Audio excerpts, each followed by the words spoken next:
Welcome students. वार्षिक परीक्षा 2023-24 में कक्षा 9 की विज्ञान विषय का पेपर जो अधिकतर जिलों के अंदर या तो 16 अप्रैल को या 18 अप्रैल को या 24 अप्रैल 22 अप्रैल अलग अलग डेट में प्रत्येक जिले में ये होने वाला है। लेकिन सभी जिलों के अंदर ये जो साइंस का पेपर मैं आपको सॉल्यूशन करवाने वाला हूँ, इसमें से बहुत सारे क्वेश्चन हूब टू हूब आने वाले हैं। पूरे 100% आएंगे इस बात मैं नहीं कह रहा हूँ, लेकिन अधिकतर क्वेश्चन सभी जिला जो सम्मान परीक्षा होती है उसके अंदर हूब टू हूब छप जाते हैं। तो इस पेपर को आप जरूर देख लीजिएगा और पहली बार आए हैं तो चैनल को सब्सक्राइब करके वीडियो को लाइक और शेयर जरूर करिएगा, अपने दोस्तों तक इसको जरूर पहुंचाइएगा, क्योंकि उनके ज़िले में यदि एग्जाम पेपर होना है तो बहुत ही महत्वपूर्ण ये पेपर है। और यदि आप इसकी पीडीएफ प्राप्त करना चाहते हैं, टेलीग्राम ग्रुप का लिंक डिस्क्रिप्शन में ज्वाइन कर सकते हैं, जहां पर आपको इसकी पीडीएफ मिल जाएगी। पूरा सॉल्यूशन है, 100% सॉल्यूशन के साथ है। देखिए, निम्न प्रश्नों का उत्तर सही विकल्प चयन करके देना है। सबसे पहले आपके ऑब्जेक्टिव टाइप क्वेश्चंस आते हैं। तो यहाँ दिख रहा है आपको पास्कल किसका मात्रक है, तो दाब का मात्रक होता है द। यहाँ पर आपका राइट आंसर हो जाएगा। किसी ठोस से सीधी गैस अवस्था प्राप्त करने वाले पदार्थ का कौन सा गुण होता है, ठोस से सीधा गैस में ऊर्ध्वपातन के द्वारा बनता है। कोई आपको पूछ ले कि गैस से ठोस में, तो उसको संघनन कहेंगे।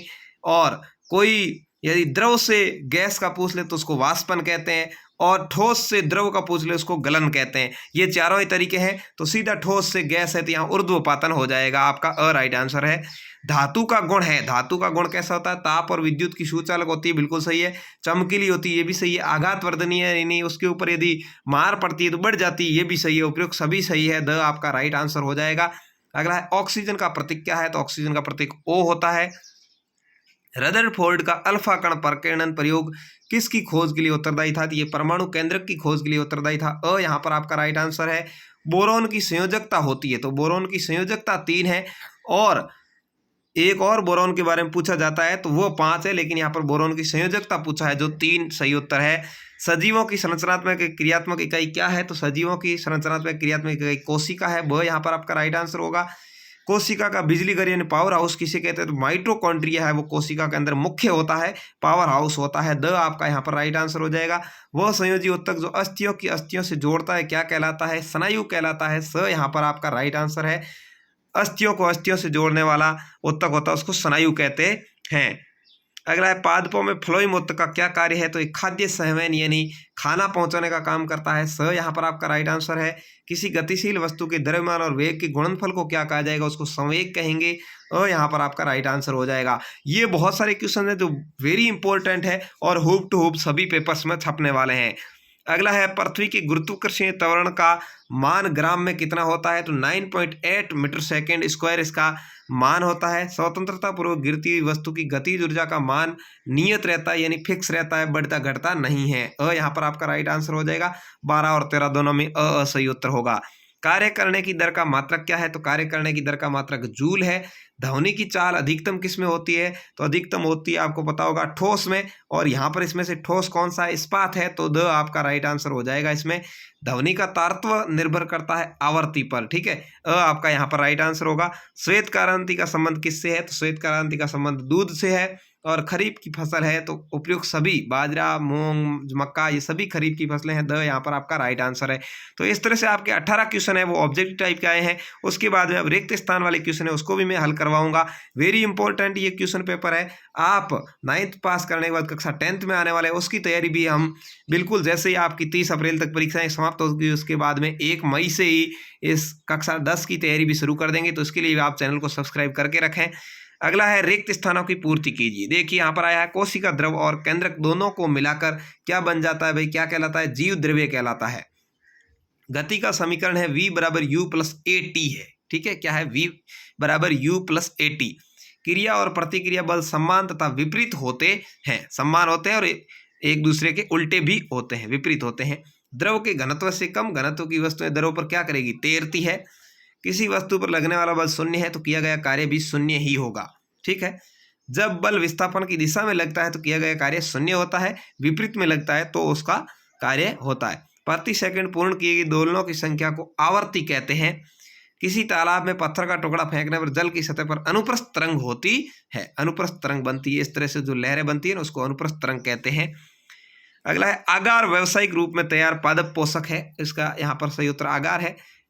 अंडे और कुक्कुट मांस के उत्पादन को बढ़ाने के लिए कुक्कुट पालन किया जाता है। क्या किया जाता है? मुर्गी पालन, कुक्कुट पालन जिसको कहते हैं, किया जाता है। अब इसके बाद में 10 क्वेश्चन ये आपके आगे अब आए हैं अति लघुतरात्मक प्रश्न, यानी प्रश्नों का उत्तर एक शब्द या एक पंक्ति में ही देना है। कमरे के तापमान कौन सी वस्तु द्रव है? तो पारा और ब्रोमीन, ये दो जो धातुएं होती है वो द्रव अवस्था में रहती है। आप पारा लिख सकते हैं, ब्रोमीन, कोई भी दोनों में से एक लिख सकते हैं।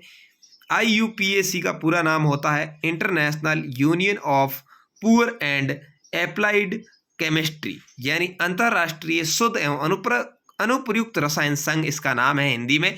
आप इंग्लिश या हिंदी में किसी में भी लिख सकते हैं। अगला है कोशिका की खोज किसने की थी? कोशिका की खोज रॉबर्ट हुक ने की थी, आपको लिखना है। अगला क्वेश्चन आया है, एक ओडोमीटर क्या मापता है? तो चाल और दूरी मापता है। मुक्त पतन क्या है? तो गुरुत्वाकर्षणीय बल के कारण वस्तुओं का पृथ्वी पर गिरना मुक्त पतन कहलाता है। गुरुत्वाकर्षण बल का परिणाम ज्ञात करने का सूत्र आपको लिखना है। गतिज ऊर्जा किसे कहते हैं? वस्तु में गति के कारण उत्पन्न ऊर्जा को गतिज ऊर्जा कहते हैं। शक्ति क्या है? दूसरे को प्रभावित करने की क्षमता शक्ति कहलाती है। सामान्य मनुष्य के कानों के लिए श्रवणता प्रास क्या होती है? 20 हर्ट्ज से लेकर 20,000 हर्ट्ज। वेरी इंपॉर्टेंट क्वेश्चन है, हर परीक्षा के अंदर जरूर आता है। अल्ट्रासोनोग्राफी का एक उपयोग आपको लिखना है। इसके द्वारा शरीर के अंदर के जो भाग है उसको स्पष्ट देखा जा सकता है, उसके ऊपर कोई चोट वगैरह तो उसको महसूस किया जा सकता है। तेल प्रदान करने वाले किसी एक बीज का नाम बताना है। सोयाबीन है, मूंगफली है, सरसों है, रायडा है, ये सभी तेल प्रदान करने वाले कोई एक नाम आपको लिखना है। वर्मी कंपोस्ट किस जीव के उपयोग से तैयार की जाती है? केंचुए के उपयोग द्वारा वर्मी कंपोस्ट तैयार होती है। तो ये आपके 12 क्वेश्चन आ गए थे, एक एक नंबर के एक पंक्ति वाले उत्तर। अब आपके आते हैं खंड ब। यहाँ पर देखिए 4 से 18 तक ये जो टोटल 15 क्वेश्चन है ये 2-2 नंबर के आएंगे और उसमें आपको उत्तर सीमा 50 शब्द है, यानी कम से कम 3 से लेकर 5 लाइन तक आपको यहाँ पर उत्तर लिखना होता है। पदार्थ के कणों की क्या विशेषता होती है? 2 नंबर का क्वेश्चन आया है। समांगी और विषमांगी विसरणों में अंतर आपको लिखना है। CO2 के आणविक द्रव्यमान का परिकलन करना है। समस्थानिक के 2 उपयोग लिखने हैं। न्यूरॉन का एक नामांकित चित्र बनाना है। एक रेसिंग कार का एक समान त्वरण 4 मीटर सेकेंड स्क्वायर -2 है। गति प्रारंभ करने के 10 सेकंड पश्चात वह कितनी दूरी तय कर लेगी, यह आपको बताना है। बस की छत पर रखे सामान को रस्सी से क्यों बांधा जाता है, यह आपको लिखना है। 2 नंबर का क्वेश्चन है। उत्प्लावकता से आप क्या समझते हैं? ठीक है, पानी के अंदर किसी चीज़ को दबाने पर जो वापस सामने से ऊर्जा लगती है उसको उत्प्लावकता कहते हैं। गुरुत्वाकर्षण के सार्वत्रिक नियम को क्या महत्व है, आपको लिखना है। जब आप साइकिल चलाते हैं तो कौन कौन सी ऊर्जा रूपांतरण होती है, वो आपको लिखना है। यांत्रिक ऊर्जा, गतिज ऊर्जा। एक जूल कार्य को परिभाषित आपको करना है। कंसर्ट हॉल की छतें वर्गाकार क्यों होती है, वक्राकार? क्या कारण है कि महिलाओं की आवाज़ पतली और पुरुषों की आवाज़ मोटी होती है, आपको लिखना है। क्योंकि हमारे जो वाक तंत्र होते हैं उसके अंदर इस तरह से ही बना हुआ होता है। अनाज, दाल, फल और सब्जियों से हमें क्या प्राप्त होता है, ये लिखना है। विटामिन है, प्रोटीन है, कार्बोहाइड्रेट है, वसा, ये लिखना है। वृत्त पोषक क्या है, उदाहरण सहित लिखना है। ये तो 2-2 नंबर वाले आपके क्वेश्चन थे। अब इसके आगे आता है खंड स। दीर्घ उत्तरात्मक प्रश्न है। समझ सीमा 100 शब्द है, यानी कम से कम आपको 8 से 10 लाइन में उत्तर लिखना होता है। एक लैंप 1000 जूल विद्युत ऊर्जा 10 सेकंड में क्या करता है, उसकी शक्ति कितनी है, खर्च करता है, उसकी शक्ति कितनी है। किसी वस्तु पर 7 N पर बल लगता है, बल की दिशा में विस्थापन 8 मीटर है, इस स्थिति में किया गया कार्य कितना होगा, ये आपको लिखना है। ध्वनि की प्रबलता और तीव्रता में अंतर बताना है। ध्वनि तरंगों की प्रकृति अनुदैर्घ्य क्यों है, ये लिखना है। फसल सुधार के लिए ऐसिक सस्य विज्ञान गुण क्या है, ये लिखना है। पौधे अपना पोषक कैसे प्राप्त करते हैं। ये सभी क्वेश्चंस मैं आपको दिखा रहा हूँ क्योंकि इनके उत्तर बहुत बड़े हैं, तो आपको ये किताब में से अपनी जो भी पासबुक्स वगैरह है उसमें से देख लें। उसके बाद में खंड द आता है। देखिए, किसी घर में 1 महीने में ऊर्जा की 250 यूनिट व्यय हुई, ये ऊर्जा जूल में कितनी होगी, आपको बताना है। ठीक है, 1000 से गुणा करोगे तो आ जाएगा। m द्रव्यमान का एक पिंड एक नियत वेग v से गतिशील है, पिंड पर कितना कार्य करना चाहिए कि वो विराम अवस्था में आ जाए, 2 नंबर का क्वेश्चन। स्थितिज ऊर्जा क्या है, 2 नंबर का क्वेश्चन। अथवा आप चाहें तो हम कब कहते हैं कार्य किया गया है, 1 वाट शक्ति को परिभाषित कीजिए। एक बैटरी बल्ब जलाती है, इस प्रकार में होने वाली ऊर्जा परिवर्तन का वर्णन कीजिए। ये लिखिए आप 3 या ये 3 कर सकते हैं, दोनों में से कोई एक करना है। किसी ध्वनि तरंग दैर्घ्य से क्या अभिप्राय है, या एक ध्वनि तरंग की आवृत्ति 220 हर्ट्ज है और वेग 440 मीटर सेकंड, इस तरंग की दैर्घ्य गणना या पराध्वनि क्या है, ये 3 आप कर सकते हैं, अथवा ये 3 आप कर सकते हैं, एक साथ अथवा में है। यहाँ पर ये 24वां क्वेश्चन है, यहाँ पर भी ये 3 क्वेश्चन एक साथ करने हैं या ये 3 एक साथ करने हैं। तो इस तरह से ये था आपका विज्ञान का पेपर, जो आपके किसी जिले में 18 अप्रैल को, किसी में 22 अप्रैल को, किसी में 24 को, किसी में 29 अप्रैल को, अलग अलग डेट में होने वाला है। जब भी हो इसको आप जरूर देखें, बहुत ही मोस्ट क्वेश्चन है, परीक्षा में आपको देखने को मिलेंगे। PDF भी आप टेलीग्राम ग्रुप में प्राप्त कर सकते हैं। पूरा सॉल्यूशन आपको मैंने करवा दिया है। धन्यवाद। जय हिंद, वंदे मातरम। जुड़े रहिए हमारे साथ। कक्षा 10 की तैयारी भी आपको बहुत अच्छे से करवाई जाएगी।